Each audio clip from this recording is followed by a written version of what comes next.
Selamat pagi Bapak, Ibu, dan saudara yang terkasih. Shalom, salam damai sejahtera dari Allah Bapa dan Tuhan kita Yesus Kristus bagi saudara sekalian. Di Minggu Paskah yang kelima pada hari ini, kita akan merenungkan bacaan leksionari, salah satunya dari Yohanes 14 ayat 1 sampai dengan 14.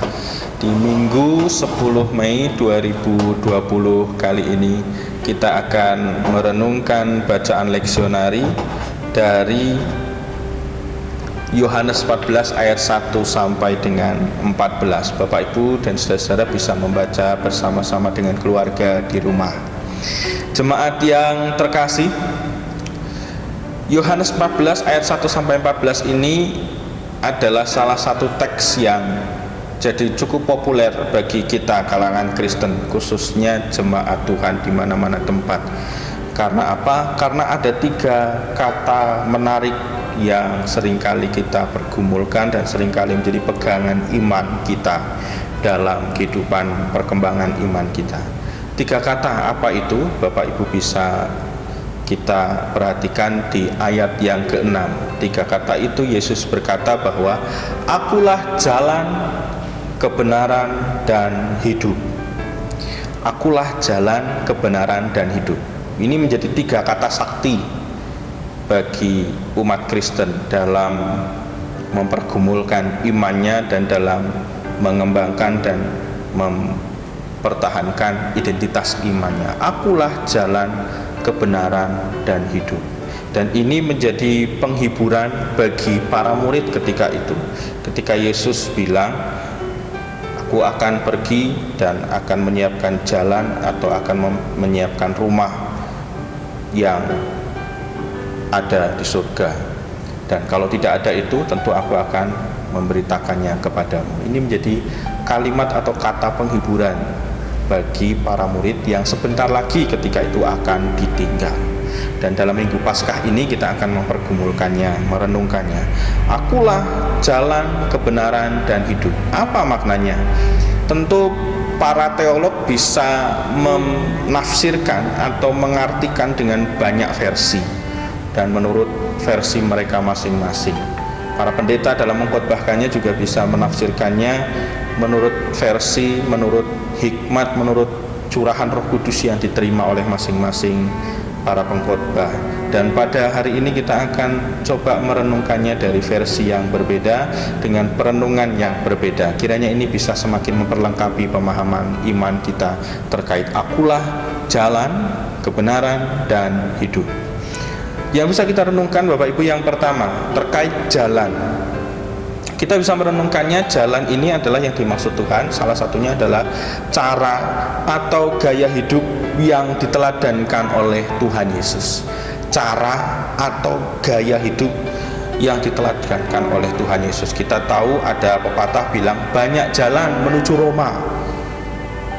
Nah, terkait pengenalan Allah memang mungkin kalau dalam teologi agama-agama ada banyak jalan menuju pengenalan akan Allah, tetapi Yesus menawarkan jalan, cara untuk mengenal Allah adalah melalui dirinya, melalui gaya hidup yang dia ajarkan, melalui jalan, sikap, dan perilaku hidup yang dia teladankan. Jalan apa itu? Jalan kasih, jalan pengorbanan, jalan keteladanan yang dia berikan. Ini penghayatan yang bisa kita renungkan. Jadi ketika saat ini Bapak, Ibu, dan saudara-saudara kemudian memilih Tuhan Yesus sebagai juru selamat, itu sama saja Bapak, Ibu, dan saudara termasuk saya memilih jalan untuk mengenal Allah itu melalui diri Tuhan Yesus Kristus. Jalan adalah cara gaya hidup yang diteladankan oleh Tuhan Yesus dalam rangka kita mengenal Allah. Apa itu? Ada banyak. Tadi saya sebutkan kasih, pengorbanannya, dan keteladanannya, pelayanannya. Nah, ini jalan. Yang kedua adalah kebenaran. Jalan, habis jalan, kebenaran. Kebenaran ini terkait dengan apa yang diajarkan oleh Tuhan Yesus Kristus dan diteladankan oleh Tuhan Yesus Kristus. Pengajarannya, ajarannya itu adalah sebuah kebenaran. Mengapa kebenaran, Bapak, Ibu, dan saudara? Kalau orang, karena Yesus pada zamannya juga sejajarkan dengan nabi, tapi kita tahu Yesus lebih daripada nabi. Yesus adalah firman Allah yang menjadi manusia. Disitulah letak kebenarannya. Kalau orang misalnya mendengarkan kalimat atau mendengarkan pesan dari Allah dalam mimpinya atau dalam cara yang lain, kemudian disampaikan kepada orang lain, cara penyampaiannya bisa berbeda. Yang tadinya dengar A, dengar oleh orang yang berbeda, urutan yang ke-10 bisa A+++ atau bahkan bisa jadi Z. Tetapi apa yang disampaikan Yesus kebenaran, tidak ada A++ atau AZ, A kemudian jadi Z, tidak ada. Tapi apa yang disampaikan Yesus adalah kebenaran firman Allah. Mengapa? Karena Yesuslah sang firman. Sang firman, perkataan Allah yang kemudian menjadi manusia dalam penghayatan iman kita menurut versi Yohanes. Oleh karena itu Bapak Ibu dan saudara yang terkasih, inilah makna kebenaran yang bisa kita renungkan. Yesus berbeda dengan para nabi yang lain yang menyampaikannya bisa jadi ditambahi, dibumbui menurut konteks situasi atau menurut kepentingan para nabi. Tetapi yang Yesus sampaikan tidak. Yang sampaikan Yesus adalah sesuai dengan apa yang dikehendaki Allah. Karena apa? Sekali lagi, karena Yesus adalah sang firman yang menjadi manusia. Tidak ada kepura-puraan, bahkan bukan hoax, bukan sesuatu yang tadinya A jadi Z, tetapi tetap A. Inilah kebenarannya. Dan itu poin yang kedua, makna jalan dan kebenaran. Makna yang ketiga adalah hidup, jalan, kebenaran, dan hidup. Artinya apa? Yang hidup ini adalah apa yang diajarkan dan diteladankan Tuhan Yesus. Ini bukan cuma omong kosong, bukan cuma omongan yang kemudian diomongkan, tetapi juga ternyata dihidupi oleh Tuhan Yesus. Tuhan Yesus mengajarkan kasihilah, tetapi dia juga tidak cuma mengajarkan, tapi juga mempraktekkannya. Prakteknya adalah ketika Yesus mati di kayu salib untuk menunjukkan cinta dan kasihnya kepada panjenengan dan saya. Artinya apa? Yesus menghidupi apa yang dia omongkan, apa yang dia ajarkan. Berbeda dengan nabi yang lain, berbeda dengan sosok Alkitab yang lain, belum tentu apa yang dia ajarkan itu dia lakukan. Tetapi Yesus menghidupi apa yang dia katakan. Makanya ketika Yesus bilang, akulah jalan, kebenaran, dan hidup, itu terkait apa yang dia sampaikan itu bukan omong kosong, dan dia konsisten dengan apa yang dia ucapkan. Berbeda kalau pendeta, misalnya saya pendeta, saya mengajarkan begini, belum tentu saya melakukannya. Pendeta yang lain menyampaikan ajaran Tuhan Yesus, belum tentu pendeta yang lain melakukannya. Tetapi Tuhan Yesus melakukannya. Itu namanya hidup. Apa yang difirmankan hidup. Nah, bagi kita Bapak Ibu dan saudara, ketika kita kembali sekali lagi merenungkan akulah jalan dan kebenaran dan hidup, ini bukan soal kata-kata sakti yang kemudian manis, yang kemudian kita posting di Facebook atau kita posting di WhatsApp sebagai story. Tetapi ini adalah panggilan bagaimana kita sebagai murid Tuhan Yesus Kristus juga menghayati itu. Menghayati tiga kata sakti ini. Akulah jalan, kebenaran, dan hidup. Kalau kita tidak kemudian memilih jalan Tuhan Yesus Kristus, dan itu hanya sebagai semboyan yang indah, cara hidup kita, gaya hidup kita, kita tidak terinspirasi dari keteladanan Tuhan Yesus Kristus, tiga kata itu akan menjadi mubazir, tidak ada faedahnya. Terkait kebenaran, apa yang kita lakukan kemudian ternyata hanya omongan, atau ternyata hanya berhenti pada status WhatsApp yang kita kutip Alkitabnya, ayat-ayat Alkitabnya, khususnya juga kita kutip tiga kata ini, ya tidak akan menjadi kebenaran, dan kita tidak akan bisa bersaksi dan berkarya seperti tema ibadah kita yang ditetapkan oleh Sinode GKJ, bersaksi dan berkarya bersama dengan Tuhan.